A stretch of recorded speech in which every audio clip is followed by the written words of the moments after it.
Hi guys, mayong adlaw for today's video na karon sa gintabuan ubay Bohol kay mamista te. Andun guys ang atong makauban diha kay akong mga yuan ugian. And then ang balay nga atong pamistahan ang atong Lola Elisa. Katawa-katawa pa na guys pero naulaw na. Joke lang. Bitaw guys na sila sa sulod nag-prepare og food and guys worth it kaayo kay daghan kay silag sudan. Ang akong giganahan diha guys no kay ang humba lami kaayo. And then ko ang tagamayng rice guys, gamay nga humba. And then nagkuha pud ta dihag pansit kay para atong kaunon.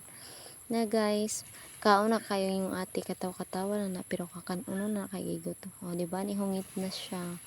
Gigutom na kay na guys kay nilabang pa nagduha ka isla usa makaabot diha. Tao guys, nahilo jud ko gahapon kay nagkuha kayo balod.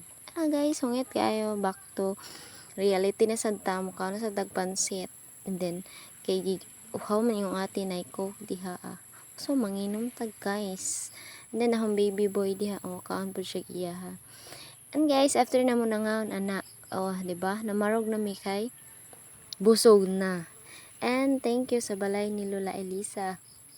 Kay nakakaon gyud mi, worth it kaya mong adto guys. So guys, thank you for watching. See you sa next video. Bye bye.